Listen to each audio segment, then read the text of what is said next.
আসসালামু আলাইকুম ভিউয়ার্স, তোমরা সবাই কেমন আছো? আশা করি ভালো আছো। আমিও আল্লাহর রহমতে ভালো আছি। আজকে তোমাদের এই সাথে শেয়ার করব ঘরোয়া উপায়ে কিভাবে বিউটি টিপস, কিভাবে ফর্সা সুন্দর হওয়া যায়, চেহারাকে সবসময় টান এবং মজবুত সুন্দর রাখা যায়। চলো আমরা দেখে আসি।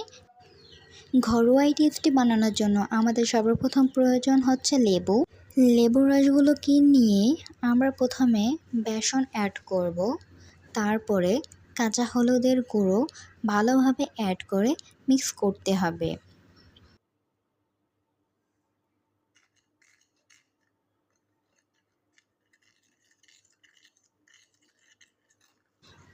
মিক্স করা শেষ হওয়ার পরে আমরা হাতের উপরে 5 মিনিট রাখবো।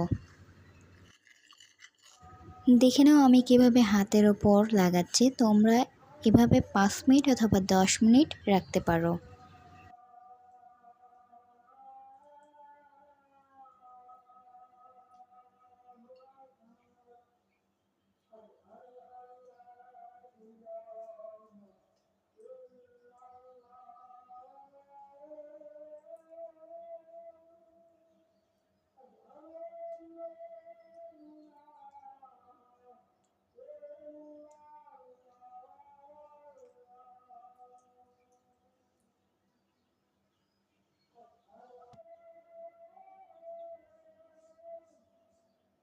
কিছুক্ষণ রাখার পর আমরা পানি দিয়ে সুন্দরভাবে ধুয়ে ফেলবো এবং পানি দিয়ে ধোয়ার পরে দেখো আমার হাতটা কত সুন্দর এবং মসৃণ দেখাচ্ছে।